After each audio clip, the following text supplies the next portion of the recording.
Ladies and gentlemen, Craig Beecham, guest up. All right, now that your ears have been warmed and your hearts are softer, please be ready for some good conversation today. Once again, this is Black History Month. Happy Black History Month, everyone. And now let's get to the good stuff. So, it is my hope, and the intention that we will form some good trouble today. We will engage, ignite, and we will learn so much today. And this is perfect. I'm just so happy, I feel like. Okay, so next we have a gentleman we have been waiting for a really, really long time. Again, I looked him up. He has some good stuff going on. So I hope he brought notebooks at least. Now, to bring them in, we will first bring in our moderator, very once again, Dr. Bird, UK University, will come in, work with us tonight, but he is going to work with, once again, Dr. Frederick Engram Jr. This gentleman is an assistant professor in the Center of Integrative Studies in Social Science at Michigan State University. His expertise lies in facilitating and understanding critical race theory to help make sense of the African American experience with racism within both the higher education and criminal justice systems. This gentleman has done a lot of work in media outlets. He's written books. He's a TEDx and internationally, or nationally, both, requested keynote speaker. Ladies and gentlemen, Dr. Frederick V. Engram Jr. Good evening, everyone. Welcome to the Renaissance in Critical Conversations. We're welcoming back one of our own. We'll have the conversation and we'll get to know him a little better. How's everybody doing this evening? Good? Yes? All right, relax and let's dig in and see what's going on in this mind of his. Let's do it. All right, so I'm going to ask a series of questions in a set format. Then we'll pause and then ask questions of the audience, take a few questions, then come back to the questions, and we're going to ease into it, and then we'll get a little deeper.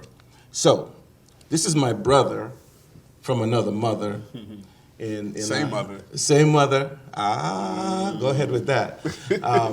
So we are of the same fraternity. We're members of the Illustrious Gold, Black and Old Gold, Alpha Phi Alpha Fraternity Incorporated. And so we have an affinity. And this is the first time we're actually meeting each other in person. Yeah. We've had many a conversation over the phone and emails and the like, but our fraternal bond allows us to be and meet anywhere and have an infinite connection with each other by our universal handshake and just the common stories and the common bond. And then again, as Black men, men of color, BIPOC men, we share a common bond in that regard. And so hopefully tonight we can have deep and meaningful conversations on the subjects that are relevant to our experience, your experience as a people, and his scholarship that will shed some light on where we are and where we're headed and how we might grow from it. So it's an honor to be with you tonight, Brother Engram, Dr. Engram. I want to start off by getting to know you a little bit. Tell us a little bit about your childhood. Where did you grow up? How did you grow up? What was it like coming up from your younger years? So I think a lot of people who know me know this, but a lot of folks who I went to college with and stuff like that. So I was born in Mountain View, California, so Silicon Valley. But I grew up here, was raised here, did my formative learning here in Utica. Majority of my dad's family is here in the area, but my mother's family is downstate in Brooklyn and Delaware areas. But a good deal of my family and my childhood upbringing and how I became who I am was here. I often think back to the experiences that I had here that shaped me into the person that I am, the kind of thinker that I am. I gotta take this mic off, I can't say it like this. The kind of thinker that I am, the way that I navigate the world has a lot to do with the things that I saw here. Or or the lack of the things that I saw here as well. Right. And so I think for me, like one of my formative memories is my mother as a college student, right? Like I remember like my mother taking us to school with her, myself, my sister, my younger sister, my older brother, like sitting in the back of the classroom as my mom was in class. I remember her graduation. Like I remember, so I've always been on a college campus, so it's not too far that I ended up being a professor. But so my earliest memories are of those experiences, and then going to school here in the K-12 environment. I went to most of the elementary school, a good deal of elementary schools here, and I saw a lot of things that that as a child I wouldn't recognize as problematic. But as an adult and as someone who's more well-read and a scholar now, I realize there were a lot of issues with the school system, the lack of actual diversity, right? Like I never saw a black male educator the entire time that I was in school here. Like it's like every time we hit a grade, like there was like a black principal, and then right before we got to high school, like he left. Okay. And there was like a black male teacher, right before it was our time to have him, he left. So I never saw a black male educator until I got to undergrad, right? And so like those things, all of those experiences shaped a lot of who I am. Mm-hmm. Do you, I'll stay with your childhood a little bit. What kind of toys did you play with? Oh man, oh God. My cousins sitting in the front, they had all the toys. But Game Boy, I had the green one, right? My mother brought me one Christmas a fruit snack maker. I had a fruit snack maker, bro.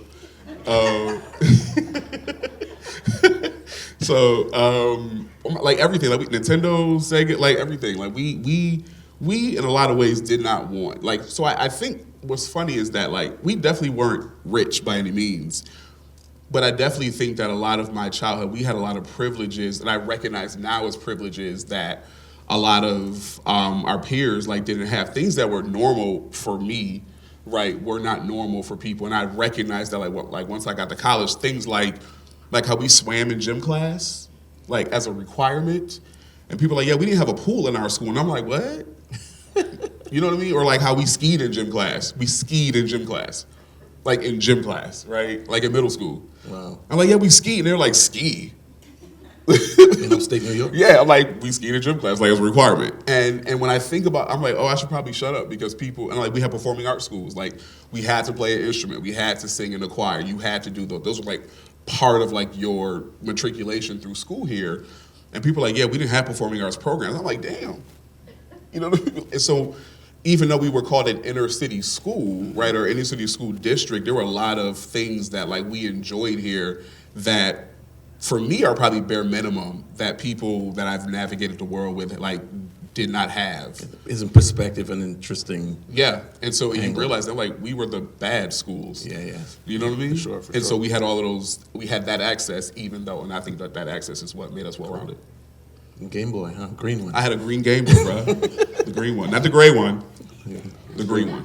What was your neighborhood like? You know, I know you went to school and so, but what was the neighborhood? What was the surrounding neighborhood So like? We lived probably all over Utica, except North Utica. We never did that. Thanks, Mom. But we lived West Utica primarily. I lived in Corn Hill early on. We lived in East Utica, but primarily West Utica is where we grew up at, like probably from like end of elementary school through high school. Mm-hmm. But, were there things in the neighborhood that you saw in the community that informed your thinking, that you were shocked about? That I think, yeah. We didn't see like people doing drugs. Like there was like one guy that like roamed the neighborhood, but he was just all over, right? But we didn't have like it wasn't like we were stepping over, you know, people who were, you know, misusing drugs or sex workers or any of that. Like that was never something that I saw like in my day-to-day, but I knew where to go find it if I wanted to see it, right? Mm-hmm. And participate in people watching, right? We would go over to JCTOD in the summertime, right? That was people watching. Everybody from Utica know what I'm talking about. And so for us, for me, like my mother kept us away from a lot of that stuff. So in order to like go see it, you had to go looking for it. Right. I didn't want to go look for that stuff. Like I had the presence of mind even then that I had no interest in being part of a lot of that stuff. I didn't know what I was supposed to be doing, but I knew that I had greater. I did know that, you know what I mean? Right. And I think being aware of that kept me, and I was a teen and I did teen stuff, but like it kept me from doing a lot of other things. For sure. Who were some of your role models when you were growing up? Oh God. My mother, absolutely. The women in my family, my mothers, my grandmothers, my great-grandmother. I was blessed to have her in our life until I was like 16. So I had 2 great-grandmothers living when I was coming up. My grandmas, my uncles, who are uncle sitting here, who was our regular barber, cut our hair for everything. My dad, definitely, we have our journey, but I think that there's a lot that I appreciate about my father. Uncles, lots and lots of uncles, cousins. And then I think watching other people like in the community, there were not a lot of black boys in Utica at the time who were being admired for being smart. Everybody was admired for like their physical abilities. You know what I mean? Like he could play basketball and like he could play football, but like could he read? And everybody focused on how athletic they were, but not that once he's finished playing ball in high school, he can't go anywhere because he don't have a GPA. Right. You know what I mean? But I was smart and I played sports, right? So there weren't a lot. There were definitely some of us. Like I think back to like Dr. Roger Perkins, Esquire, right? Who is a graduate of Proctor. He was class of 97, so a few years ahead of me. His brother was my classmate, but I remember him. He played the saxophone, so I thought that was like super cool. He ran track. I ran track. That was super cool. So it was like we got to see those people to look to, but it wasn't a lot of that going on. It was the women actually who were moving and shaking. I think about my cousin Tiffany Jackson, who played ball but also was super smart. Like went to school and used her athletic ability to put herself through school and watch that. So I was inspired more by the black women here. Mm-hmm. When did you realize that you were smart? Learning came easy to me, and I loved it. So I was tapped for the Young Scholars Program when I was about 11, and that was an opportunity for students from different backgrounds, probably students who are going to be first gen or had proximity to first generation status, to be selected because of our intellectual academic promise. And there were 2 ways you could enter that program, either in 6th grade or 8th grade. And I got tapped in 6th grade because I was kind of dope. But I think I always had like a thirst for knowledge. My mom used to, when we were growing up, like, my mother was the one who like kind of like jump-started like my interest in like black history and like black learning and black living and black knowing and black existing. And it was based on like her incessant desire for us to read books before we could go outside in the summertime. So like once the academic year ended in the Utica City School District, now it was time to learn, right? And my mother would take us to the library. We get like a stack of books, like 10 books each, and they could not be picture books, right? You have a couple of pictures, but like the whole book could not be pictures.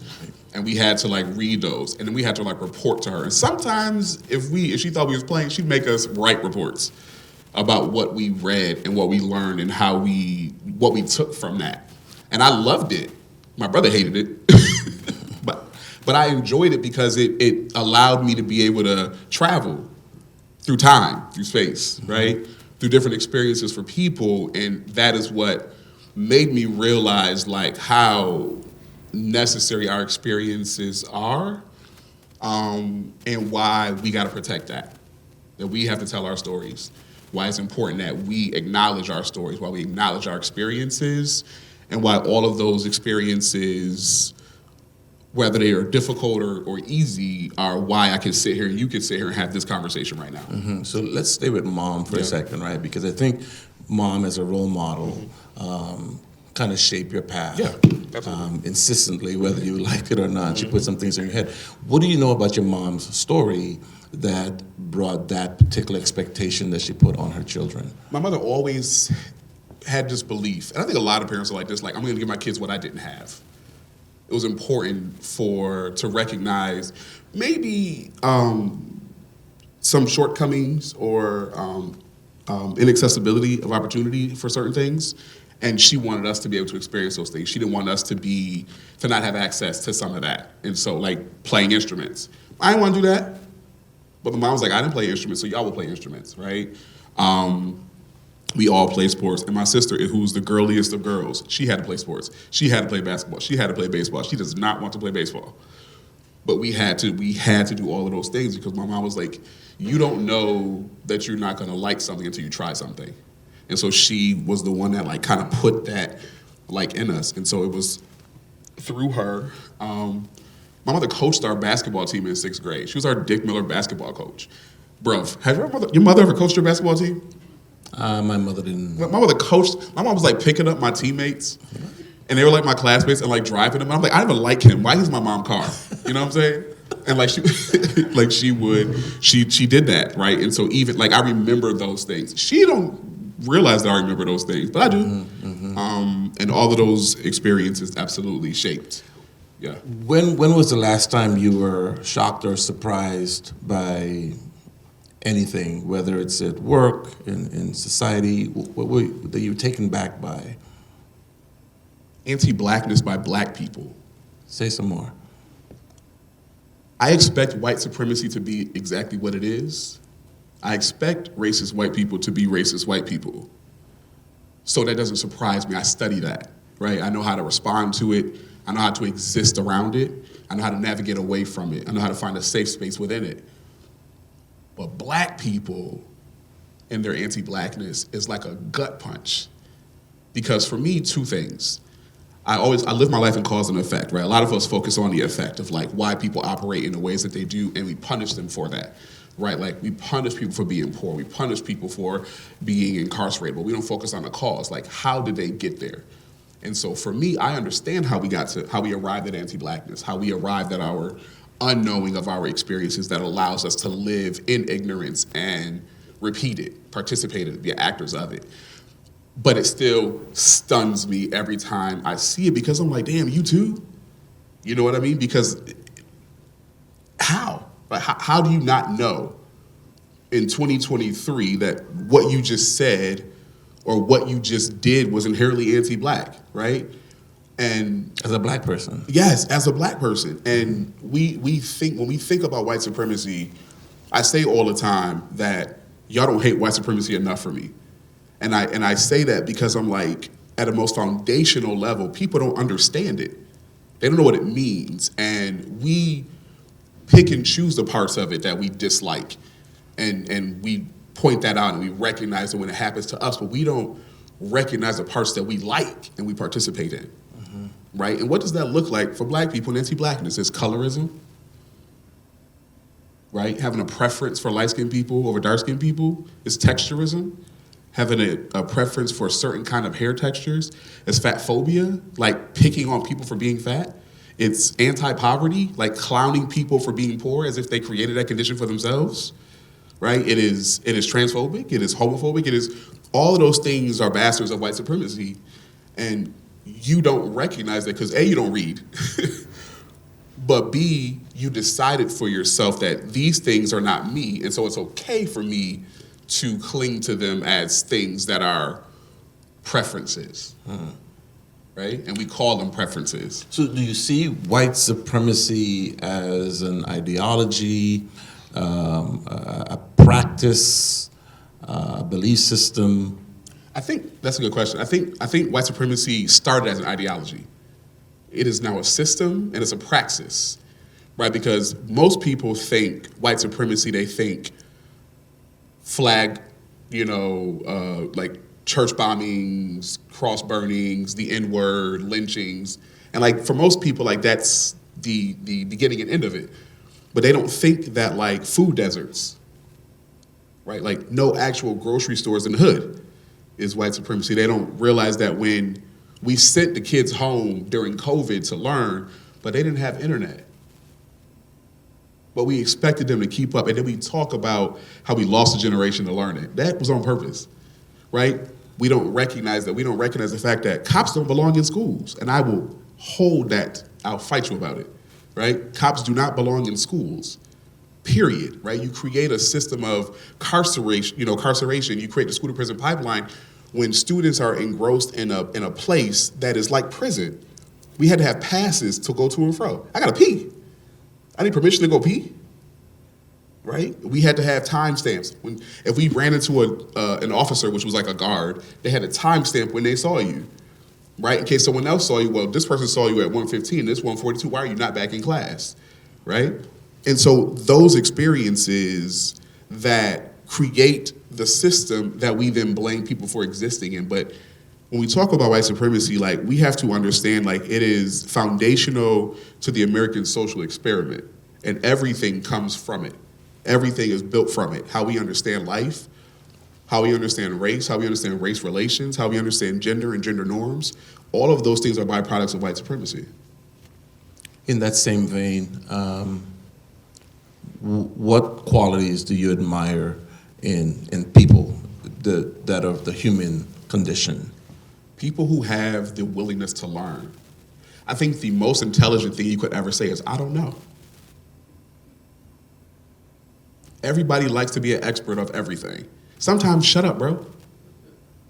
Silence is actually a good option. And the most intellectual thing you could ever say is, I don't know enough about that particular thing to have an opinion about it. Right? Or perhaps that particular thing that I feel so strongly about doesn't affect me, but this more marginalized person than myself, it does. And maybe if I sit back and allow them to tell their story, I can understand why that particular thing affects them way more than it'll ever affect me, but I can still make space for that experience. So for me, having the ability and the want to learn, being okay with being like, I don't know, but I'm gonna go and find out. Facts. So you talk about mom, you talk about the school environment. What did you see in the media, in the news, that informed your socialization to have this awakening, this anointing, third eye view? And I think watching a lot of stuff. I definitely had anti-Black perspectives even a decade ago. I remember when Mike Brown was killed, Freddie Gray in Baltimore, and the people, the Baltimoreans, start burning down Baltimore. And I'm like, why are they burning down their own area? Go to the white suburbs and burn that shit down. I mean, burn that stuff down. Sorry, y'all. And I didn't get it. And I didn't get it. And I was like essentially blaming them for like burning down their own homes. And then I realized, I'm like, none of it is ours. The hood that we live in was drawn to keep us there through redlining and governmental legislation. So the hoods that we live in, that we are confined to, were created intentionally to place us there. And when I thought about it from that perspective, I'm like, yeah, burn it all down. Now they gotta rebuild all of it, right? But until I had that awareness, I thought like a lot of people. And so in the silence of knowing and learning, I had to be like, wow, like that's how I participated in anti-Blackness. Right now, when something happened, I'm like, yep, torch the place. Let me grab my bag first, though. You know what I mean? Like, because I understand now that none of this is us. And if you understand that the value of whiteness is also in this building is white. This building is white. People would be more upset if we burned down Strebel Auditorium than they would if I got shot by cops outside of Strebel Auditorium. So how much of that thinking should be challenged, right? So other people watching Black people looting and burning down stores and their neighborhoods and the like, they're not understanding why they're burning it down. You asked that anti-Black question, right? Yeah. But they're not understanding why. What is the psychosis behind that behavior? Yeah. Because I think we don't ask it because we have taught ourselves that to be respectable is to be deserving of whatever. And anything that is not considered respectable is less deserving. And so we watch them like, oh my God, look at them. Like, why is she outside burning down stuff with a bonnet on her head, right? Like, we're doing that instead of asking the cause. What led these people to feel the need to uprise to the point right? They had to burn their community down. Dr. King told us that a riot is, right, that is the voice of the unheard, right? So when people start burning things down, it's because they have asked, they have asked, they have asked, they have asked, in every way possible, the respectable way. They have gone to the people, they have asked, and they have been ignored, they have been turned away, they have been told to shut up. And when they get tired of asking, they start burning.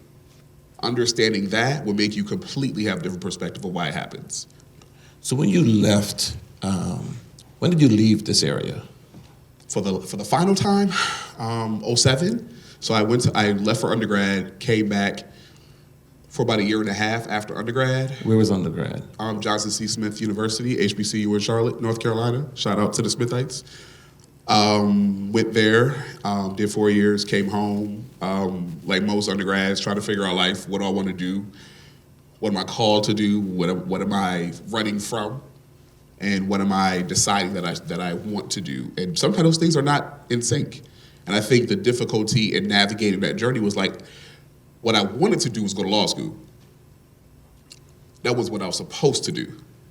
You know what I mean? Right. And I think because of that, there was difficulty. So I did the job thing. I worked here. My first higher ed job was here on this campus. And that was when I experienced my first anti-blackness in the workplace on the campus that I grew up on. I spent so much time investing in and being nurtured by. And my first adult job, I got kicked in the stomach in the same place that gave me so much, right? By someone who was not part of that process of my development, but was here, that I learned like, oh, this is really a job.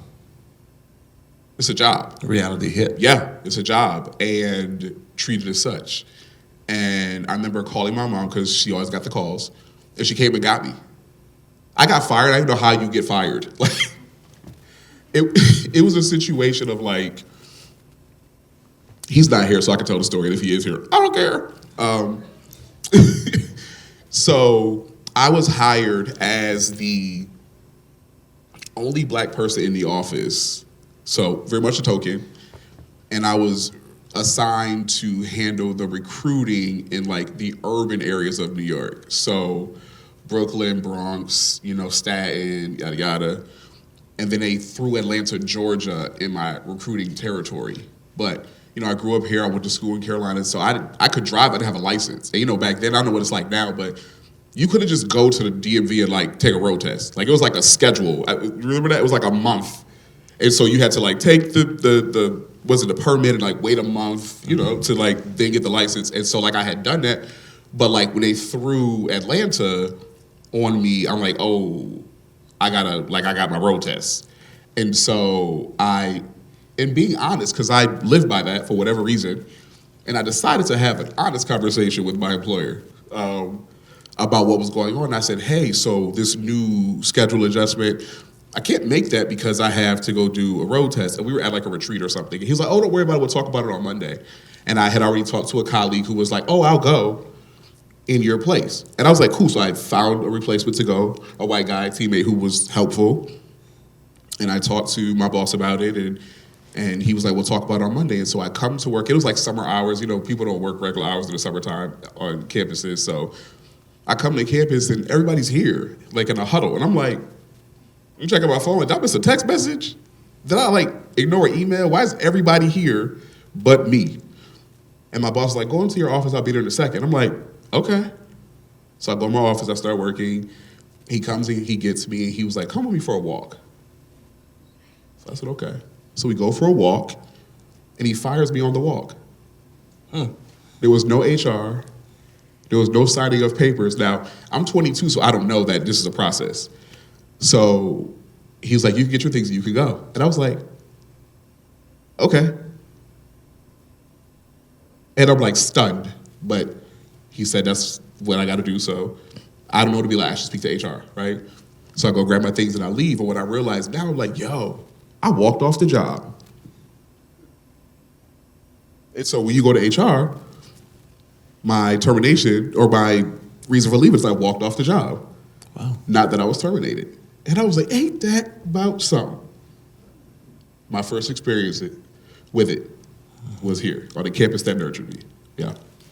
And so you called your mom. I called her. And what was that conversation like? I was crying. I was like, Ma, I got fired. She was like, what? Ma, I got fired. For what? Man, I don't even know. Because I didn't know. And she came and got me, and she took me home. And I had a job, you know, I had a couple options. So I had a job rather quickly, but it was like a sucker punch, because I'm like, wait, like what? Like, it happened so fast, right? There was no write-up. There was no discussion. You know, I didn't know nothing about, you know, at-will laws at that time, and, you know, that sort of thing. And it just seemed like abrupt, and it just seemed like really harsh. Mm-hmm. And I didn't know how to process it. And I remember being embarrassed about it, because that's what we do. Mm-hmm. We don't question the system. We don't challenge the system. I did something wrong. And do you sit with that? And I thought to myself, like, I got to explain how I got fired from my first big job to every person who interviews me, who's like, why do you have that gap in your resume? Right? Not knowing how to explain what I experienced. So you went to I'm sorry you went through that experience. It must have been horrible. I've had a similar one myself. So you went at HBCU, and you had that experience. What did you take away from an HBCU? Why an HBCU when you had all the different options? What would have been the advantage of going to an HBCU for you? Again, I had not seen Blackness in like its fullness. Like, I grew up here, you know, here's pretty black, and I went to, you know, Friendship Baptist Church, and I went to St. Paul's Baptist Church, black churches, right? Had those experiences and saw the black women and the black men and the educated folks, and I saw all of these different things. But some of those experiences still never translated into my educational experience, because all the teachers were white, right? They were teaching in Utica, but not living in Utica. And there were a few black teachers, like my aunt, Miss Murray, right, who taught math, and there was Miss Brown, who I think taught like social studies, or did she teach math? I can't remember. She was a teacher, and my cousin, who was an assistant principal, Flossie, doctor now, Flossie Lomax. And then there was, a couple of people who I remember, but there was not a lot of black people in a district that was in the inner city. And I now know to question that, but then I didn't. But I did not want to have that same experience in college. I wanted to be around my people, I thought. And then I got to college, and then I had another realization, and that was that I am not black enough. What does that mean? I realized that I skied in gym class in middle school, that I swam in gym class as a part of a requirement, like that I was on a state championship winning team, that y'all know her as like New York from TV, but she was my classmate, and Will Smith, who played the NFL in Ohio State, but he was my teammate, and that was the life that we lived, right? And then I got to school, and folks were like, they didn't have gyms. Oh, what the hell kind of hell they living in? You know, and then I remember my mom, when she took me to school, like, I was best dressed in high school. I was always fly. Like, let's be clear about that. And when I left to go to school, I did not take all of my stuff. And my mom was like, well, we got packed. She's like, where's your clothes? I was like, at the house. Well, why isn't it here? I didn't want to bring it. She was like, I'm going to sell it. I said, well, sell it. Right?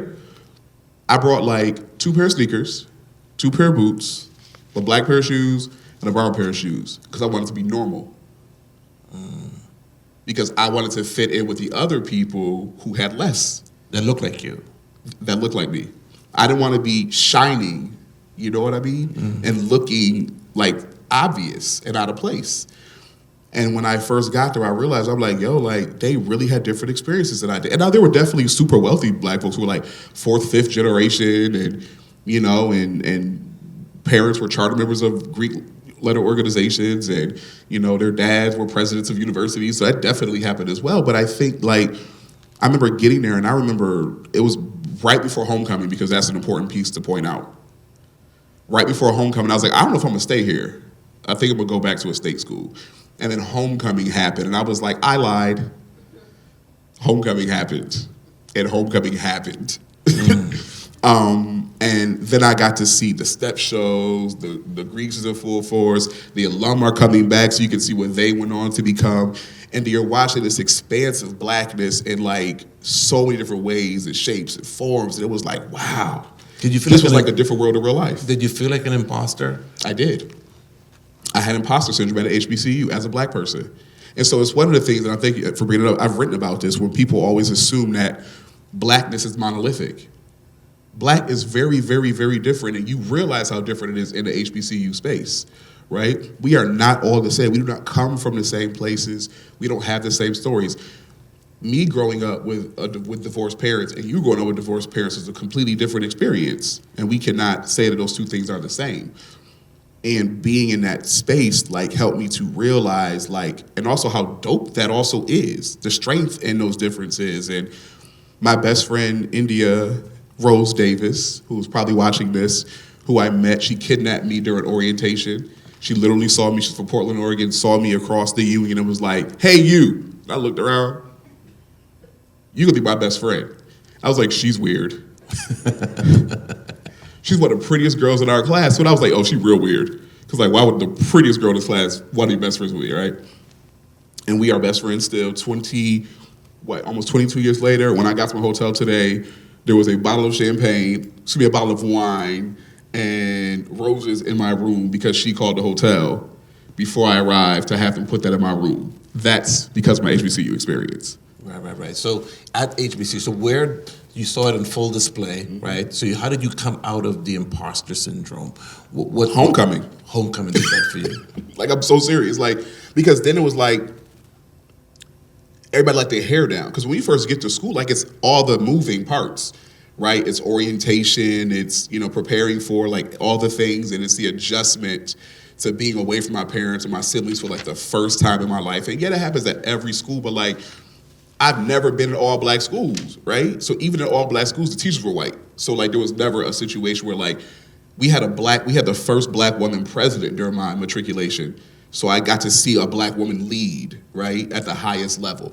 And that also shaped my experience and how I view black powerful women, right? And that entire experience for me was transformative because it allowed me to realize that I'm not an imposter. Like, I fit perfectly here. We are all pieces of a puzzle, not the same piece of the puzzle, right? You had to figure out your swim lane. Absolutely. And so being there was a realization of like, okay, now I can navigate the world and be in any space I want to be in and never, ever feel like I need to prove myself to these people because I know I'm badass. You know what I mean? Or they wouldn't have called me here for an interview in the first place. All right, cool. So we'll take a break now and see if there are any questions that might come from the audience. How are you all enjoying the conversation so far? Yeah? Awesome. Some questions for Dr. Engram. Oh, the mic's on the floor. There's one back there. 2. Can you please stand? Yes. Are they? We have any microphones? I'm doing this like I do my classroom. Can we get a mic, please? No, you keep yours because you hosted it, but they need to get a mic back there. Yeah.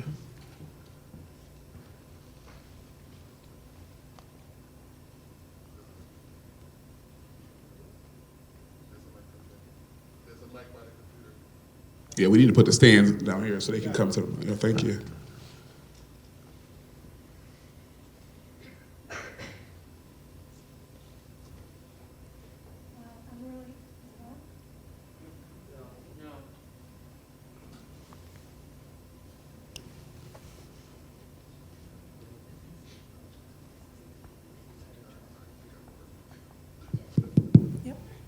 There we go. So thank you very much for coming. I'm enjoying the conversation a lot. I'm learning a lot. My name is Kimbria. Nice to meet you. My question is around language. As an ally, I want to show up in the space in a way that's the least oppressive as possible. And yet, I understand that you're not all the same piece. You are all different pieces. And I've had people ask me not to refer to them as black, not to refer to them as BIPOC. I have a friend who says, I literally have DNA from every part of the world, including Native American, and I identify as Native American. So I'm really careful about how I approach that, but I don't want to be over the top, and not having authentic relationship. So I'm wondering what you think about that. And I'm also wondering, I noticed that you use the term white supremacy. And one of the things that I've been taught is to not refer to it as white supremacy, because then you are actually naming whites as supreme, and that instead you should use white supremacists because they identify as that, but they don't actually deserve to be titled as being supreme. I actually like your second part of your question, but let me do the first one. So Thank you very much. No I really problem. appreciate it. Thank you for the question.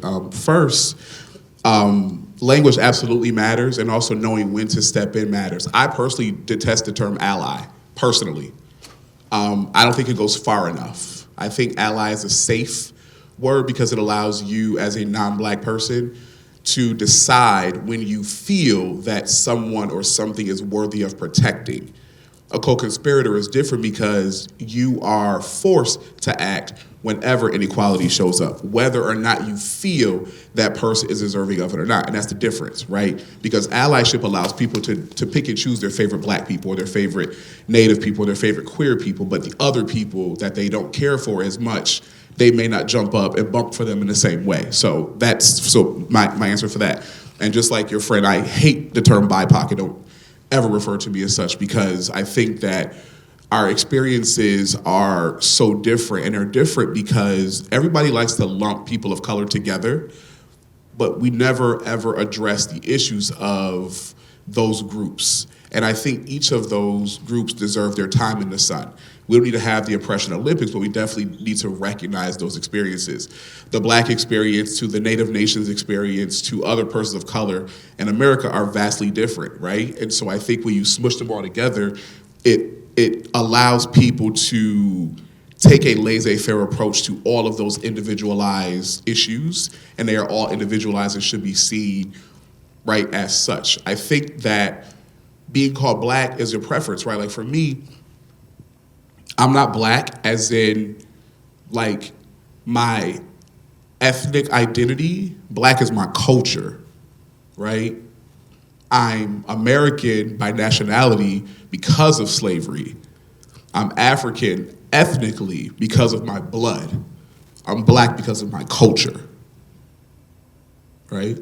And that's a very distinct thing for me. And other people may say differently, because just like all people who are black are not African American. We have to be clear that black people are also, right, Latinx folks. They're also Afro-Caribbean, right? They're also Afro-Latino, right? They're all of these different things. And so blackness is expansive, which is why it's culture rather than a ethnic identifier. The last part of it, so the white supremacist is someone who participates in white supremacy, but white supremacy is the system, right? Or whiteness is the system.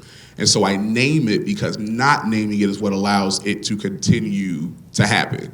When people dance around the topic and dance around the discussion because we want to give it cute little nicknames, right? It doesn't allow people to be direct, and it doesn't allow people to name the thing. I can't stand being in conversations about microaggressions. That's racism, bro. Call it that. I don't like being in conversations when people call people Karen. What's her actual name? Right? I don't like putting cute names on racism, and that's why we don't address it. Like, I've been watching the 46th president of the United States tweet through the murder of several black men over the last few weeks by telling us how great inflation is and telling us how the prices of gas are going down, but not directly addressing how we can interrupt and disrupt the attack and the assault on black bodies, right? Like, how do you just not directly address that? That is because of white supremacy. And even as a liberal person, you can absolutely participate in white supremacy and not call yourself a white supremacist. All right, so we had a second hand in the back. Okay. Okay, go ahead. Hi, Frederick, can you hear me? We got a microphone coming to you. You got one? Thank Yeah. you. Okay. I'm not quite sure if this is a question, but I'd really like to hear you talk a little bit about something that you touched on that I also have very strong feelings about, and that's cops in schools and cops in elementary schools. And one of the things that has upset me most in the last few years was standing in the lobby of an elementary school, and this little boy, you know, third grade, second grade, wants to go to do something, to go somewhere, to leave, but he couldn't leave until that cop in the foyer, not the principal, not the teacher, but the cop told him he could leave. And that's what this kid understands now, that this is the way the world works. And I have a really hard time articulating that whole system. So if you could just speak to that a little bit more. Thank you for that really good question. We are socialized into the carceral state, right? And what I mean by that is there are so many people who will argue with me about the need for policing because they can't fathom a world where people are not socially controlled. They can't fathom a world where there are people who don't need to commit crime to live, to exist. Right? They can't fathom that world. So because they cannot fathom that world, they feel safe because of the presence of cops. When has a cop ever prevented a crime? When has cops being in schools ever prevented a fight? When have cops being in schools ever prevented school shootings? Right? The option or the objective that everyone tells us is that they're there for preventative measures, but in fact, they're reactive, not proactive. And if you learn that, you're like, wait a minute, actually, we don't need them. What we need is resources for why are these children in crisis in class, right? Why are these children acting out? Are these children eating? What's going on at home? Cause, not effect. And most people focus on the effect. And the effect is the thing that forces us to criminalize people and make sense of why they get treated that way, because why did the 8-year-old resist? If we saw police officers assaulting white children in the way that we see police officers assaulting black children, boys and girls in school, cops would cease to exist in those spaces, right? But because people don't see blackness as human, we will excuse that a cop comes into a classroom and assaults a 10-year-old girl, slamming her out of her desk while sitting in the desk, and go on about our day and justify it. Well, why didn't she just get up? What? Right? Or why a teacher slams a black child's head against the wall and gets to resign so he could keep his job in the district and go work someplace else. It's because we have decided as people that blackness is not important or worthy of protecting. And that is why we deal with cops being in places, because we feel that kids need to be socially controlled. Okay. So thank you for your questions. I'm going to bring it back to the conversation, and good job on those. So the industry that you're in, would you say that academia is an industry, and has that always been the space you have navigated and grown in as a person, as a professional?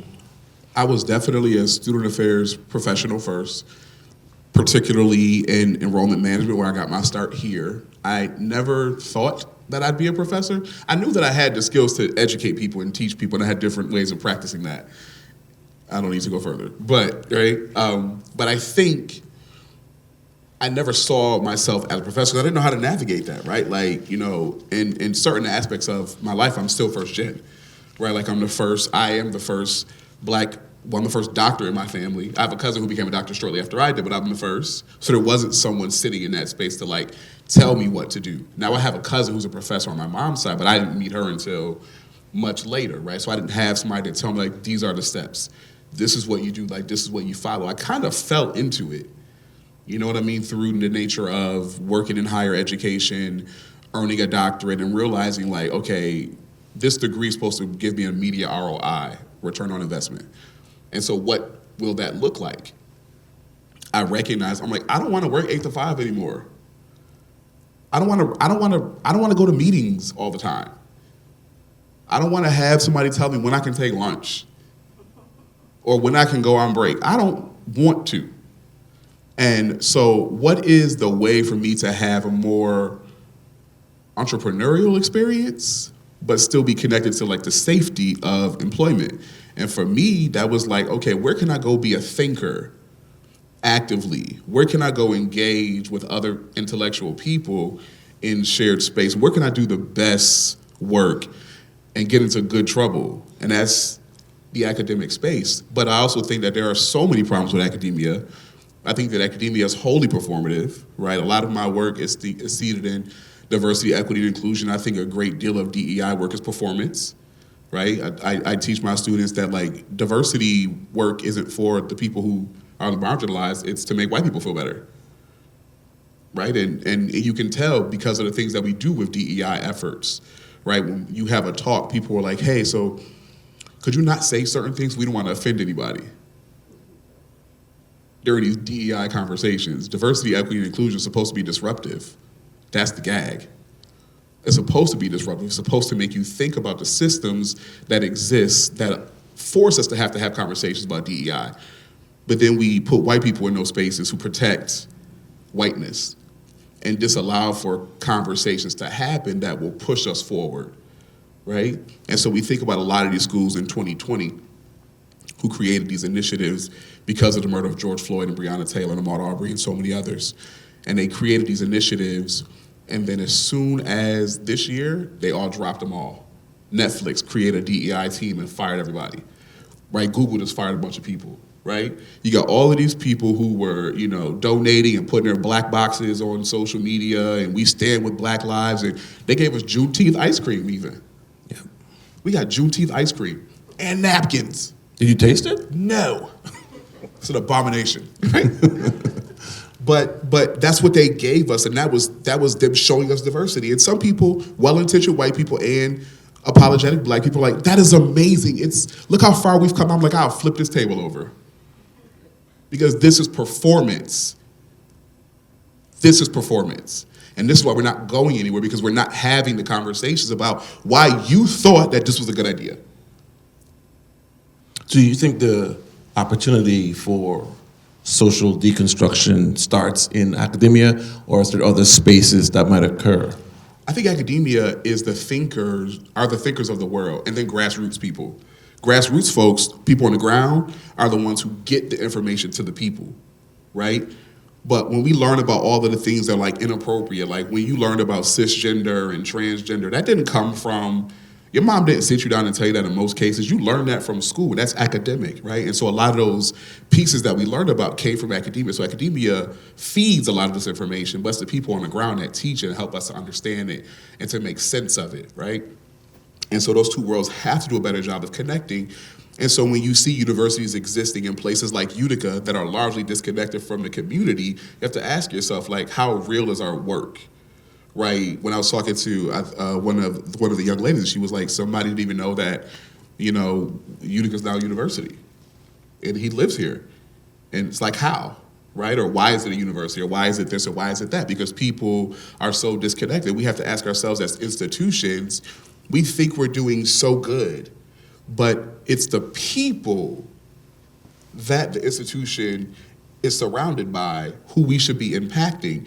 A lot of us focus our work on global, right? Like if we could be the thought leader and like the brainchild and the foundation for like Harvard to copy, we've done something. If you are the brainchild for Martin Luther King Elementary School to copy, you've done something. For Kernan and all these other schools, Watson Williams, when they start copying you, then you've done something. Not Harvard, not Yale, not Stanford. And that's how a lot of people in this space think. That's the performance of DEI, right? When you have to ask yourself, like, why is it appropriate for me to explain resistance to a black person as a non-black person? And you never tapped yourself on the shoulder to be like, is this appropriate? Should I do this? There was not a moment that stopped you to make you be like, I'm out of line. And that's what I mean by the performance. Because if you are truly committed to DEI work, you're always self-checking yourself. Mm-hmm. I tell my students this, I said, being anti-racist is everyday work. It's a journey. There's a lot of people that read a book in 2020 and like, I'm anti-racist. Baby, that's not how it worked, right? It's a journey. You gotta wake up every single day and decide not to be racist, to decide not to be anti-black, and you gotta do it every single day. And when you die, we, the marginalized, will say, he or she or they were anti-racist. You don't get to name yourself that. True. Right? So if we stay in this industry and academy, and you talked about the schools, so the question that came to you, there's an element of change and shifting and pivoting that needs to happen. Yes. Given the work that you do, and you steeped yourself in studying the conversation around social justice, does it require leadership or compassion? What does it take to bring about the change in some of the systems that we see today that's disruptive to our growth? I think you have to be a servant leader. People want to jump into leading people without being of service to people first, right? Like, if you are so focused on being in charge of people, but you've never actually sat in service of people, you're leading for the wrong reasons, right? Servant leadership is the leadership that says, how can I assist you? How can I be of service to you? As opposed to, how can I tell you what to do? Do you see servant as the same as co-conspirator? I think that there are elements of that in co-conspirator, right? Because very similar to anti-racism, right? Being a co-conspirator is a journey, right? You start out as a bystander, then you become an ally, then you make your way over into a co-conspirator. So all of that is a journey, right, of learning. And to be a servant, you got to start there first, right? How do I come in, right? I think the question in the back said, how do I assist? First, you got to come in, you got to be quiet. And you got to listen. You got to listen. But you don't say, when you do something that's offensive, say, oh, well, I'm on my journey of learning still. No, right? While you're doing that, you're still responsible for the things that are happening around you. One of the conversations we always hear people, my students talk about their families. As they're trying to be anti-racist in their lives and their living, they got that grandmother, they got the father, they got the cousin, they got the auntie, they got the uncle who say really racist things. And people just let it go because they're old. And what I tell people is like, I don't give a damn how old you are. My mom will tell you this too. I do not care. If you act up, I'm gonna tap you on your shoulder. And that's me breaking up with respectability. Because respectability is the thing that tells you you can't say that to that person because they're older than you. My dad and I we hollered because one of my uncles told my dad on me. He called my dad and told on me because we had words about something. And me and my cousin were texting about it. And he got really upset about me, but he said something that I thought was completely out of pocket. And I was like, sir, that is wrong. And he did not like it. He was offended at the highest level of offense. It wasn't because he realized the error of his ways. It was like, how dare I correct him? Because you're wrong. Only you think you're important. I do not in this moment. And that's the difference between me and you, right? Because these titles that people have mean nothing to me if your heart is not pure, right? How do you lead people? How are you of service to people? And if you are doing things that are harmful to people, I do not respect you, right? And so if you need correcting, even as a granny, tap her on her shoulder. Let her leave this life with some enlightenment. Let's talk about resistance. Yes. And you're a member of Alpha Phi Alpha Fraternity Incorporated, of which Dr. Martin Luther King served as an honorary member in that regard. Oh, no. He Martin Luther pledged. King pledged. Yeah, he went through the process, right? Honorary, yes. And so he was a servant leader. What do you glean from him, and how does his work inspire your work on a day-to-day basis as it comes to the resistance? I identify with radical Dr. Martin Luther King Jr. And there is two of him, right? Yes. Everybody likes to quote the one that's like, turn the other cheek. Turn the other cheek. Let them not be like them, blah, blah, blah, blah, blah. I'm the Dr. Martin Luther King that was sick of all of them, right? I sit comfortably between Dr. King and Malcolm X. And my motto is don't start and won't be none, right? And so I respect Dr. King in the sense of understanding of being of service to people, But I'm different in the fact that, like, I don't believe in respectability. I don't believe in wearing a suit is going to save me when white supremacy comes knocking on my door. And there are a lot of people that feel like there are those elements, and we'll talk about this later, but that's part of what I go talk about in my book too, right? Like, we believe that, like, there are certain things that we can do that will save us from experiencing anti-blackness, and we lean heavy into, right, respectability. We lean heavy into religiosity because we think those things specifically are the things that will save us from that day when white supremacy comes knocking. And that is the greatest lie ever told to ourselves, right? It doesn't matter. They lynched black men in service uniforms. You think they care about your three-piece suit when they come looking for you? So when you think about the work you do on a daily basis, is it only in the classroom that you're having impact, or are you having impact throughout the campus space? Where are you most effective doing the work that you do? In my real life? Yes. No, in my real life. Right, like, me being in class, like, I'm there, and I've definitely changed lives and impacted lives, and I hear students tell me that all the time.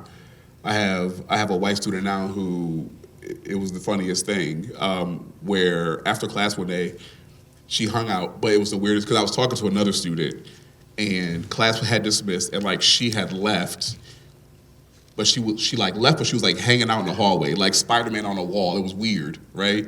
I, like, walked out, and she was like, and I was like, what are you doing? And she was like, I was just trying to figure out a way to come back and talk to you. I was like, on the wall? But she was like, I have been going back and forth over the last few weeks trying to figure out how to, like, create this conversation with you, because I'm learning so much and I'm so inspired by what you're teaching that I wanted to know if, like, do you have any research projects that you're working on that I could jump in on? And she and I are publishing a paper this spring on Y'all Don't Hate White Supremacy Enough for Me, right? And those moments where I hear students say, I had a young black woman when I was at University of Texas at Arlington who, as a junior, took one of my classes, and she was struggling, thinking about what she wanted to do after senior year. She was struggling with her blackness at this white institution, and even her blackness among other black people at this white institution, and feeling like she didn't exactly fit in. And so we had conversations, and I was like, well, like, what do you mean by that? She was like, you know, I want to go to grad school, but I don't know if I'm, like, good enough, and I don't know if I'm this, I don't know if I'm that. Like, well, why do you think that, right? And she told me, and she's first gen, and she told me her GPA, and I was like, are you serious? Like, you get in almost anywhere with that GPA. She was like, she had no idea, right? Again, first gen, this information's not available. And so we sat down and we talked about that, and she also talked about her not feeling really connected to the black community. And I told her, I said, you should pledge. I said, you should pledge. And that next semester she did. Which one? Sigma Gamma Rho. And she got into every doctoral program she applied to that very next semester, and she is now a doctoral student at Clemson University. That's how I know that I'm impactful. One student at a time. One student is enough. Mm-hmm.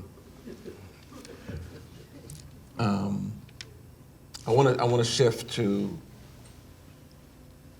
some advice that you might give to young scholars, particularly in the academy, right? Our brown and black or Latinx students and our white students who are eager to learn. What might you say to the students? And then what advice might you impart to your colleagues who are in the faculty realm? I would tell young scholars to, like, not be afraid of no. I think one of the things that is so debilitating for people in academia is the rejection. And because people you spend your entire life perfecting something. Becoming a doctor is really, really hard, you know, right? And whatever kind of doctor, whether it's a PhD, a EDD, a MD, a whatever, JD. right? It's hard. And you spend your life perfecting something to become this thing. And so you would expect that every time you try your hand at something, like, you're going to get it because you've worked hard at every other facet of your life. And then when you don't get a yes, people, like, break down because, like, I worked so hard. And I'm like, I don't do that, right? Like, I'm like, rejection is sometimes God's protection. Mm-hmm. and maybe that place wasn't prepared for you and how great you actually are, it doesn't mean that you're less than because they told you no. There were universities that didn't even give me an interview before Michigan State recruited me.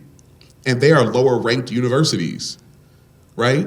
And if I would have sat in my feelings of like, oh my God, I'm not good enough, would I have been mentally and emotionally ready when Michigan State came knocking? Probably I wouldn't not. have been. Yeah. You know? And so being okay with no. Rejection. Absolutely. And also readying yourself for when yes happens. What does that look like? I think readying yourself is being aware, right? I think I sit in thought a lot. In silence, I'll turn the TV off and I'll mute the TV and sometimes just sit in my place in complete silence and just sit with my thoughts.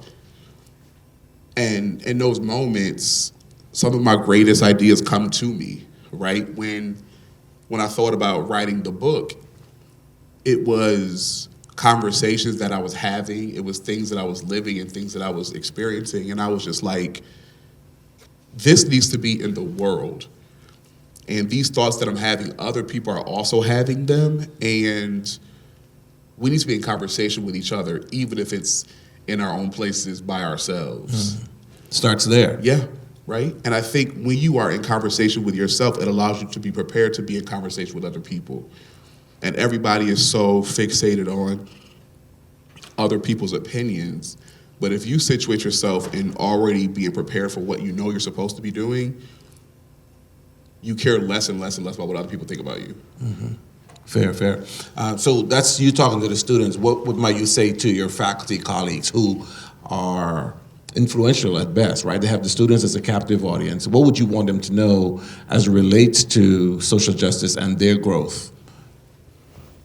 Again, the unknowing. I think a lot of people, again, think they know a lot. It's kind of what I mentioned earlier about, like, one of the things I teach all the time is, like, not everybody has a problem with oppression. They just don't want to be the oppressed. I'll repeat that. Yeah. But I won't say it again for the people on TV or the camera. People don't have a problem with oppression. They just don't want to be the oppressed. And one of the things that Paulo Freire talks about is that in your pulling yourself out of your own oppression, right, you have to be careful not to then turn around and oppress somebody else. Correct. You have to live in that. They can't be just speech, rhetoric. It has to be actual praxis. When I think about life, I think about, like, I don't like to be oppressed by anybody, whoever that is. I've always been a fighter, right?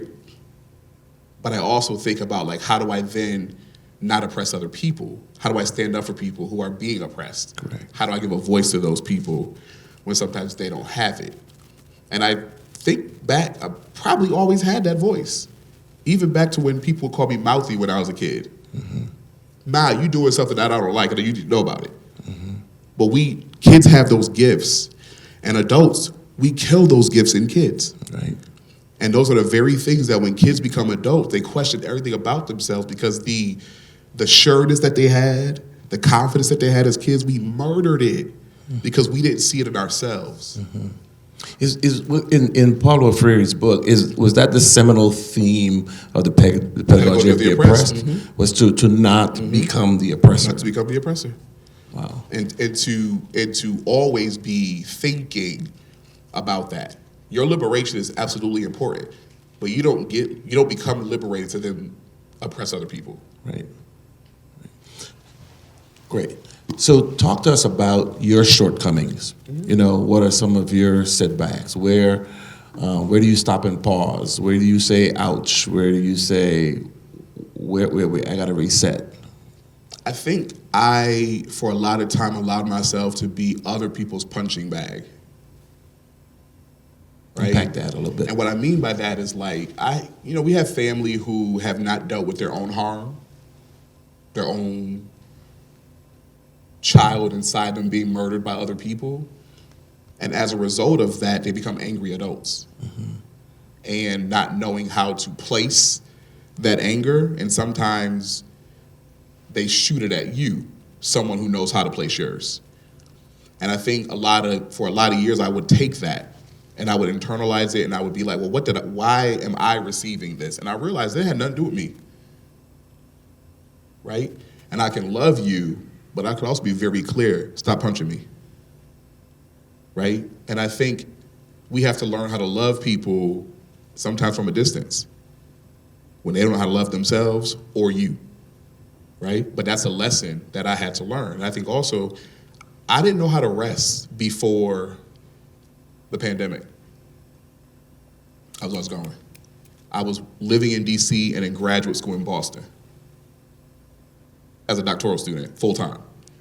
And I would fly to Boston for class and work full time and travel for work, right? People had no idea how hard I work, right? I've always been that person, but people really had no idea, right?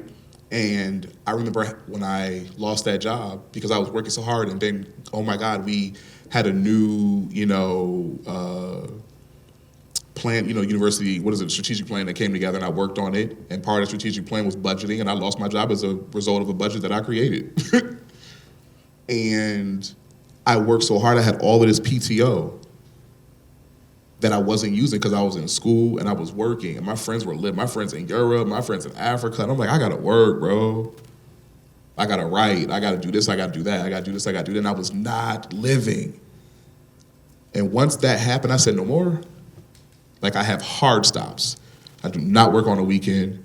If you schedule my class on Friday, it will not meet because I am not coming. Right? Do not email me after a certain time. If I respond to your email on the weekends because I felt like it, not because I have to. Why making that shift was important to you? Why was it because you were burning out? Stop being the punching bag. Yeah, the burnout, right? Yeah. And we are killing ourselves. If you look at a lot of our revolutionaries and a lot of our thinkers, they died early. Audre Lorde died early, cancer, yep. Right? Bell Hooks died early, heartbreak, right? Dr. King, killed. Mm-hmm. Malcolm X, killed. Mm-hmm. Look at the Black Panthers, yeah. Right? Most of those people didn't live to become old people. And some of that was because of the state, but the other part of it was because they worked themselves to death. They worried themselves to death. And part of resisting doing those things is also realizing that I have to take care of myself. Does it have to sting that hard for you to realize that you have to reset, take care of yourself, right? Because for them, if you think about the Black Panthers, you think about Dr. King, the lift was heavy. Mm-hmm. As a servant leader, you see the cause, you see the purpose, you want that shift to happen. And yet today, people don't think they're doing enough, and you get castigated for not doing enough. It's like you're sleeping, you're giving up, you're not trying hard enough. How do we? For some people, it happens like that. It is the literal as Oprah calls it, when you have your aha moment. It's like God is talking to you, and He's dropping things, and you not picking them up, and then finally, boom, you hit the brick wall. Your aha moment. And for some people, they need that aha moment. For some of us, I could see your aha moment and be like, oh, no, I don't want that, right? And you have to be self-aware about that. I think a lot of us who are knee-deep in this, look at people like Tatiana Jefferson, who was killed by a cop, unarmed, in Texas. Her mother died after her death. Her father died after her death. Her sister died last week. Sister was 33 years old. Racism killed all of them, even though it actually physically killed Tatiana. That's what I mean by not taking care of ourselves, because the stress of white supremacy literally kills you in one way or another. And not knowing that keeps you going. I learned hard work because I look at my mom, I look at my dad, I look at my uncle. They always worked, and I respected it. But I'm like, when do y'all rest? And so I'm intentional about my rest. You find me most of the day napping. I put my phone on Do Not Disturb and put an away message. I will call you after my nap. My friends know that. They be like, oh, you must have been sleeping. I was. My mother was like, why are you? My mother was like, you are too old to be napping. No, I'm still a grown boy. Yeah. I nap every day. So before I shift to the questions around the culture, as Black people, of Black Americans living in America, you talk about this tiredness and being exhausted. Do we give up to a fault, to a point where we're not taking advantages of resources that are put before us? Do we always say the system, the man? Do we blame? How long does that stand? Where does it have relevance? And then taking ownership for the shift and the change. Because Dr. King talked about the system says pull yourself up by your bootstrap, but they had no boots, they had no strap. How do we square that narrative about standing up for yourself, being the change and the difference you want to see, and still have enough to push against the system to bring about the change that you want to see? I think we're going to blame the system until the system no longer exists. And I think a lot of people get caught in this too, because they're like, look how hard I worked. I'm like, yeah, I worked hard too. I work hard every day. And I still recognize that the way the system affected me affected my brother differently. Right? The way that the system affected me affects my sister differently. And I could hold hard that I work really, really hard, and also hold space for, like, the system is beating his ass. Right? And not everybody has that fight in them. Right? And we got to give grace and understanding for what that looks like for people. But the problem is not that people are tired. It's like this idea that we all got to be excellently Black. You know, Black excellence. Yeah. We all got to be excellently Black. Sometimes just being mediocre Black is cool too. Being tired Black. Being lazy Black. Sleepy Black. Rested Black. I ain't going Black. Right? All of those other Blacks are okay too.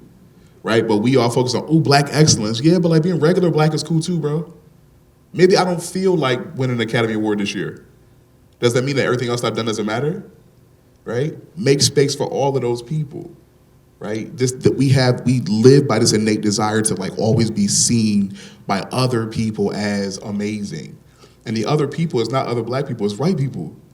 We want so badly for them to accept us that, like, it means that we will work ourselves to the core, right? To be seen as good. I ain't doing that for them people. I work for my people. And if my people feel like I'm doing a good job, that is all I care about. But do our people see that we're doing a good job? That's a good question, because some of them are the most critical.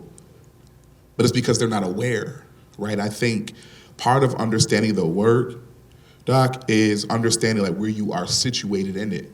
When I talk about we don't understand white supremacy, and I talk about anti-racism being a journey, like, white supremacy has touched everybody in this space. And everybody who you love, and everybody who you talk to or don't talk to or see.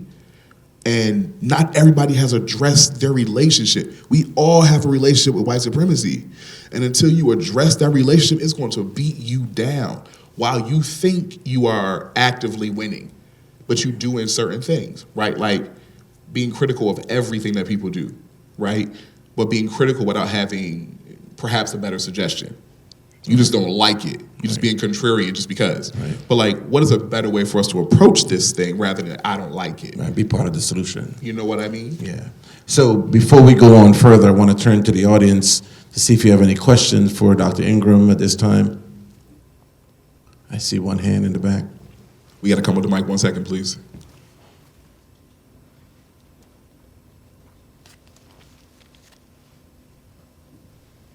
Hello, Doctor. I'm really enjoying your talk so far, but it's been very informative and very interesting. And I've noticed that you've talked a lot about the past, your own experiences with white supremacy in the system. So I just wanted to ask, what are your biggest hopes and fears for our future dealing with those problems? And do you have a more positive outlook or a more negative outlook? You said hopes and fears. That's actually a good question. My hope is that we all break up with white supremacy. For me, in a perfect society, we all recognize our part in it, and we literally get off the merry-go-round. Get off it. Because only then can we start having real conversations about what equity looks like, right? Like, that is my hope. And I understand that, like, we have so far to go, because there will be people that will push back against everything I said, not because they're right, but just because I said it, right?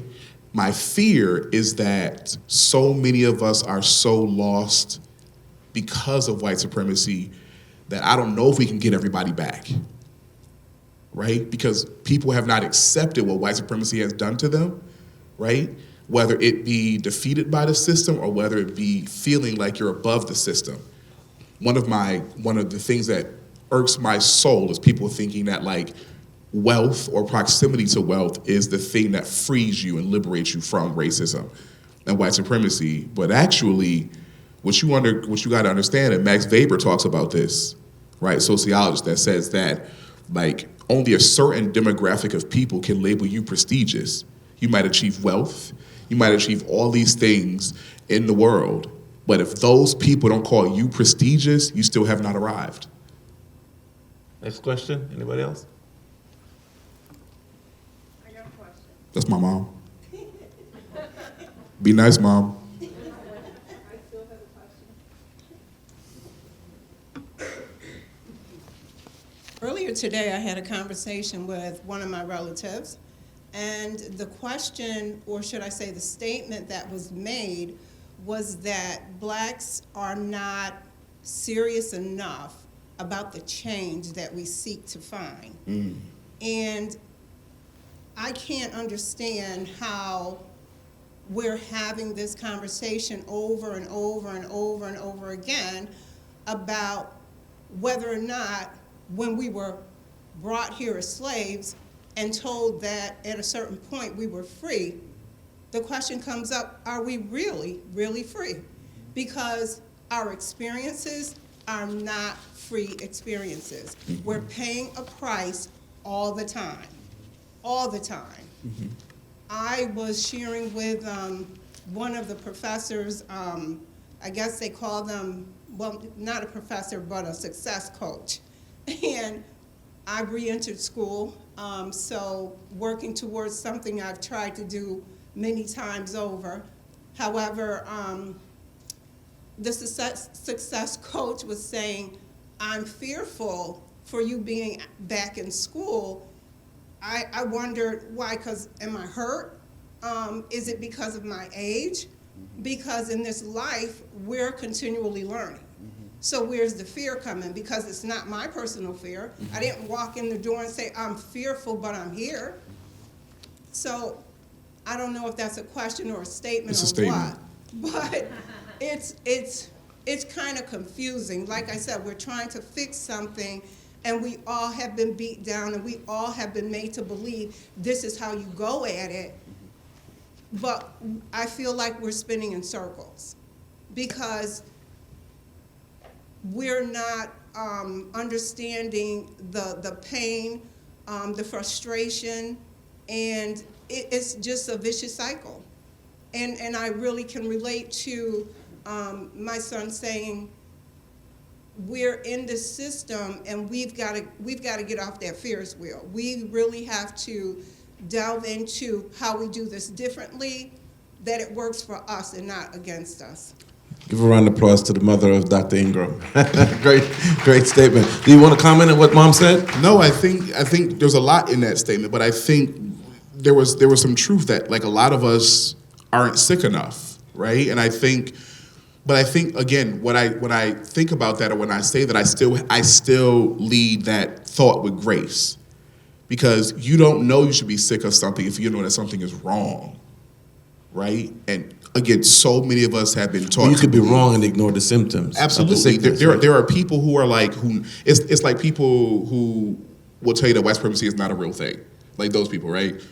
Like we can see it happening in real time, and they're like, that's not real. What the hell am I looking at, right? Because they have decided that that's not what it is, and then we're not going to call it that, right? So until you are aware of something and you realize that all of us in this thing have a role. Not everybody is a marcher. Not everybody is going to take to the streets and participate in civil unrest. Not everybody is going to throw the brick. Not everybody, sometimes you might be the person who bails people out of jail. That might be your job. You may be the person that pours the milk on their eye after they get pepper sprayed. That may be your job. You may be the person that picks them up after they get out of jail. You may be the person who provides legal counsel. Not everybody is meant to take to the streets, but everybody is meant to participate in liberation. All right, thank you for the question. I'll come back to the segment. These questions are more geared towards activism and culture. What are you most passionate about? We kind of can get a sense of it, and why? What's the fire? I think what inspires me, I have nieces and nephews now. My niece is in college. Hey Najee, she wears me low, right? But I'm also super proud of her, right? Because I'm watching another black woman do something that people say black women can't do, right?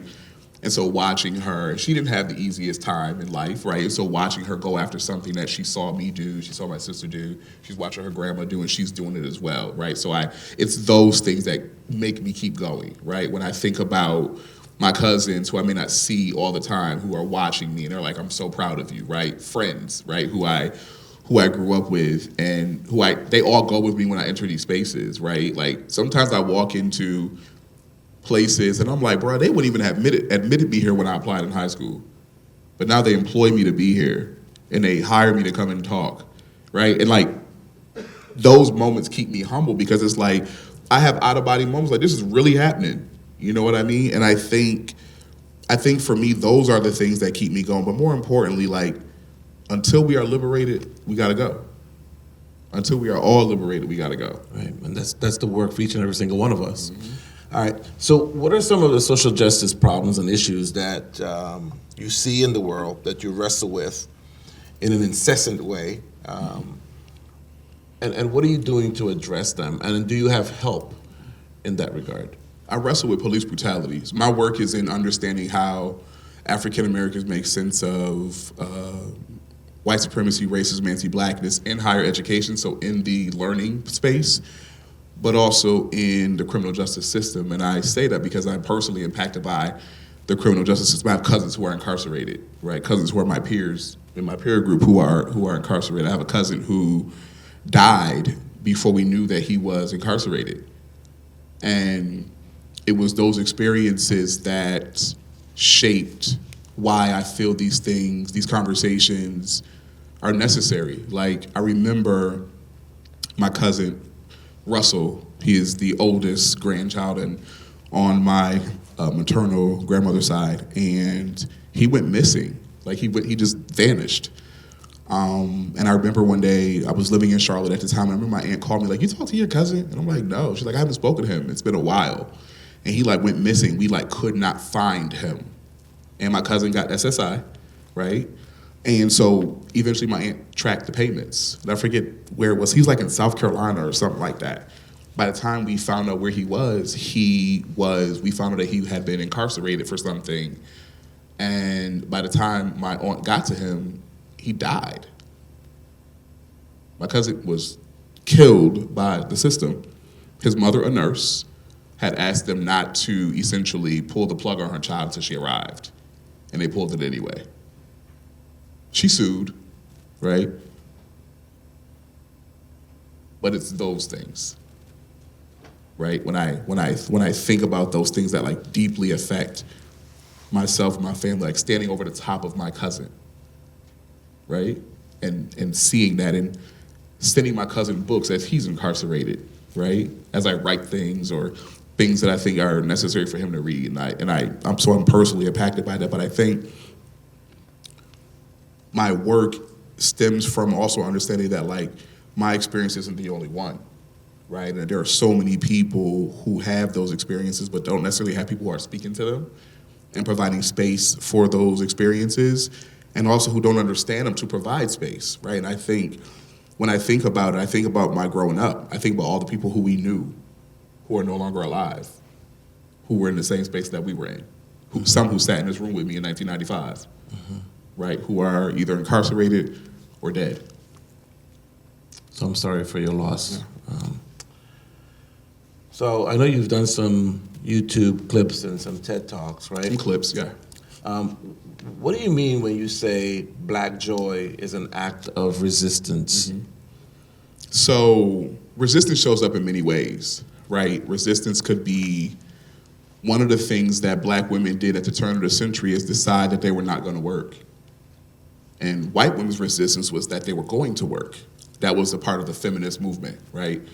where white women were forced to stay home and their husbands went off to work, and black women didn't really have a choice because of the levels of poverty. But because black women have always worked since enslavement when they came to this country, that their resistance was that we ain't going. But then we watch how the system then labeled those black women lazy, welfare queens, right? People don't understand that or know that.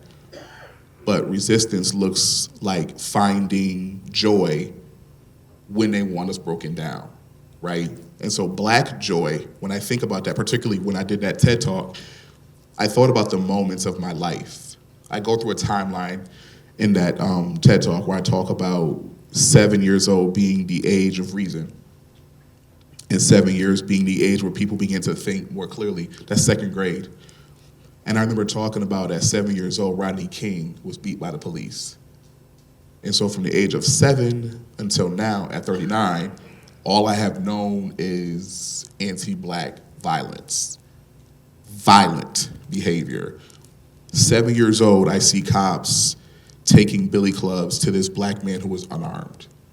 And then I remember Amadou Diallo with the 41 warning shots, right? And I think about all of those things, and I think about also during that time we had a different world, which is why many of us went to HBCUs, right? I think about Martin, and although I talk about in the TED Talk that Bill Cosby is super controversial and problematic, but The Cosby Show, right? Those shows inspired generations of us to go and learn, to want to be doctors, to want to be lawyers. People talk about, like, most people, like, one in every however many of us will become doctors or no doctors. And I'm like, no, that's random because I have a cousin who's a doctor now. I know you're a doctor. One of my best friends is a doctor. Like, one of my classmates from Young Scholars is a doctor. Her younger sister is a doctor.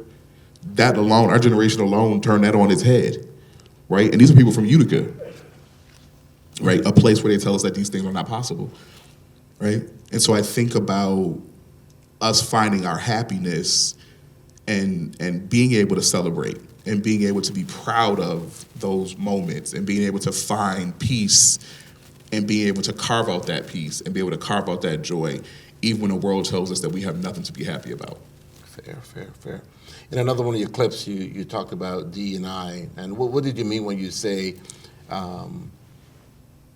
it's a missing? It has a missing band member. D&I has a missing band member. Do you remember that? I do. Diversity, equity, and inclusion is the missing band member to that is the actual, like, practice part of it. And I have, there's a few pieces that I have coming out this year that talk about the performance of DEI. I really have a problem with it. And so DEI was this very cute thing that people came up with in a way to, like, address inequalities and workspaces and higher education. It was well intentioned, right? But like allyship, it didn't go far enough because the moment it started taking shape, look at Florida. Look at Florida. Y'all paying attention to Florida? Yeah, oh yeah, it's coming. Right? Yeah. And you, like, what people don't know is that Governor DeSantis just banned the original AP African American Studies course. People don't know that I interviewed for that job that created that course last summer. And I declined the job. Why?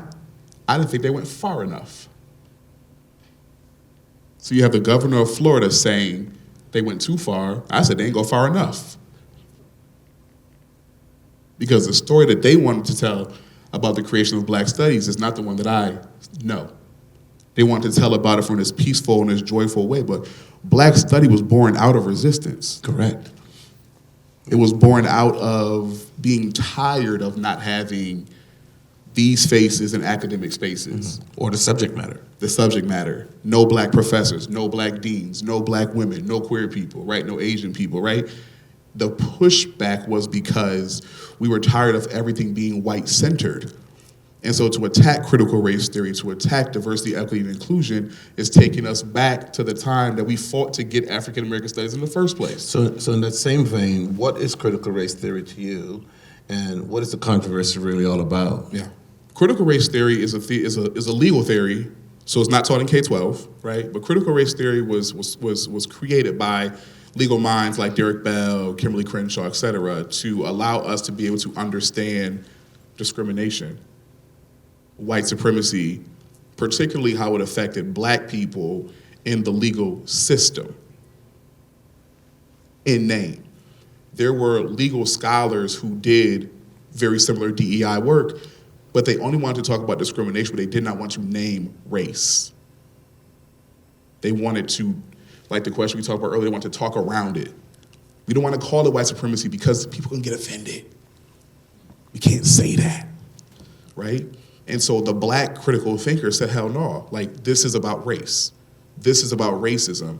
And so we moved the white legal scholars out of the way and created this legal concept that helps us to understand exactly how we experience the law and racism as a result of it, right? And so to be pushing back against it is anti-black. When I see black people like, I don't, why we gotta have a theory to understand? Sir, ma'am, do you live here? There's a theory to understand everything. Remember the Big Bang Theory? There. So today is the first day of Black History. Do you think Carter G. Woodson's idea for Black history has ran its course, or is there more to be done around observance of Black heritage, Black history, Black contribution? 2 days ago, somebody from The Source, the magazine, y'all remember The Source? They used to have The Source Awards. I might be aging myself, but people online know who I'm talking about.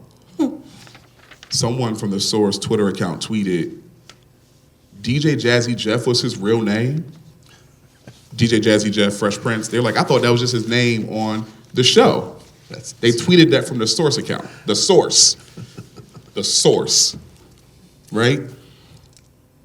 And everyone was like, are you serious? That tweet disappeared so fast. I raised that because that was only in the 90s, and that is Black history. And somebody born in some point of the 2000s or late 90s doesn't even recognize something like that. So they certainly don't know about redlining. Right. They certainly don't know about antebellum South. They certainly don't know about anti-miscegenation. Right? Or why that is the reason why Loving v. Virginia had to exist in the first place. Right? And so we do a disservice when I hear people say things like, I don't want to watch those movies. I don't want to watch another slave movie. Well, you're not going to read about it because y'all don't want to read. Right. Right? So the only other way for us to make it easy for you to consume it is to make it a movie. I don't want to watch that. Okay. I don't want to read that. Well, hell, what do you want to do? But you're complaining about the system, and you're participating in it with your gender wars,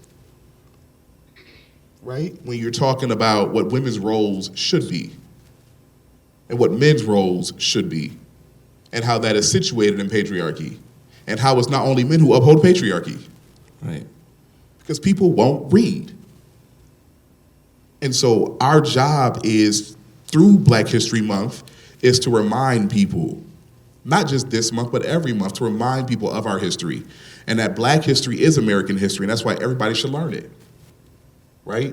So to have a governor saying that, like, these things aren't important is him telling us that white supremacy should be the law of the land. Right.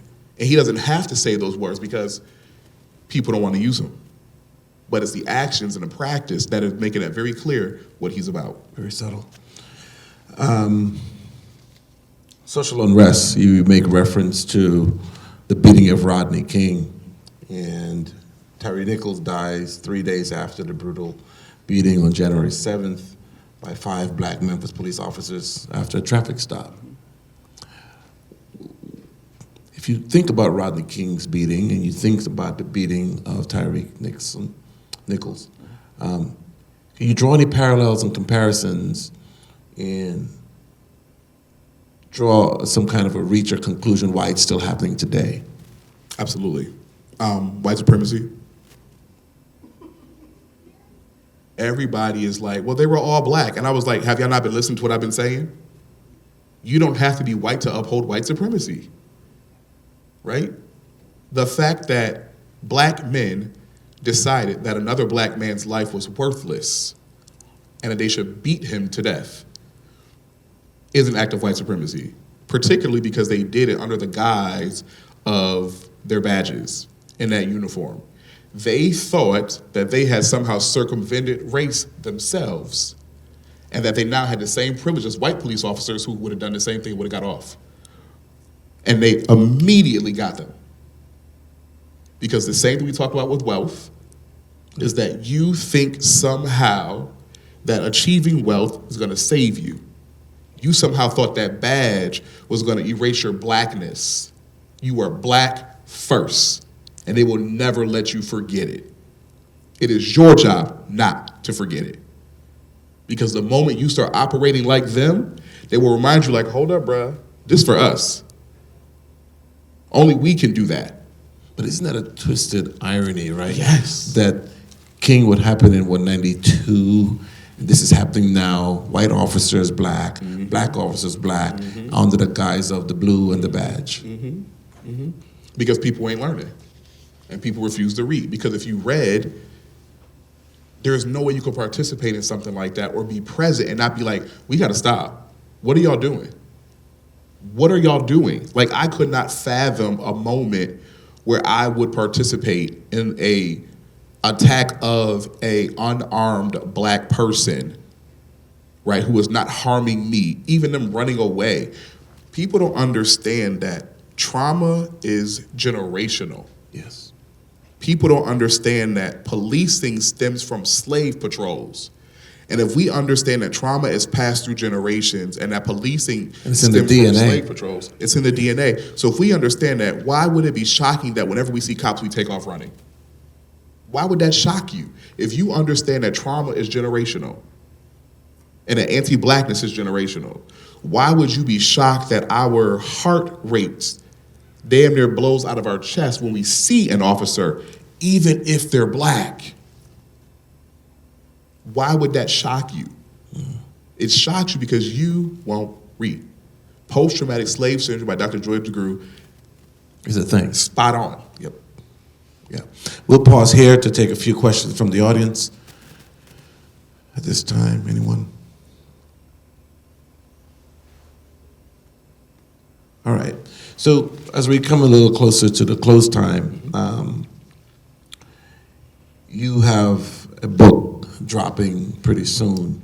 I want to give you a chance to talk to us about the book and when is it coming out? What is the title? Where can we get it? And what prompted you to put those words on paper in a literary way? So my book is titled, I'm like, wait, what's the name of my book? Black Liberation Through Action and Resistance, MOVE. And I named it that because of what's going on and what's been going on. The movements, the social justice movements from the beginning through civil rights, through Black Lives Matter, have shaped our life. And so my book is a soundtrack to all of those things. Each chapter of the book is named after a song of liberation.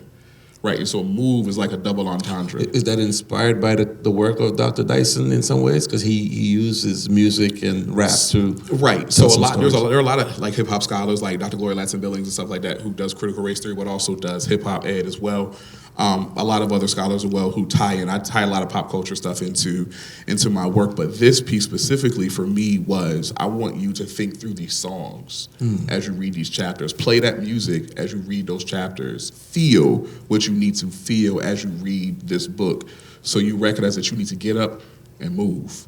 Right, move is double because it's move as in social justice movements, but also move as in move to the music. Right.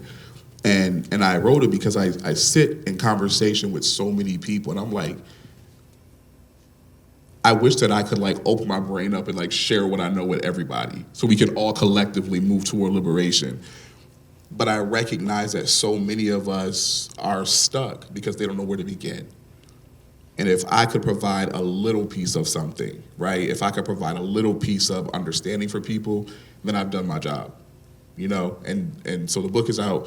It just went to the publisher, I think, just a couple weeks ago. So we're waiting now for the next step, but it'll be out at some point this year, 2023. So it'll be Amazon, Barnes and Nobles, all of the major book retailers, wholesalers, Nook, iPhone, book, whatever they have, all the places. Okay, definitely.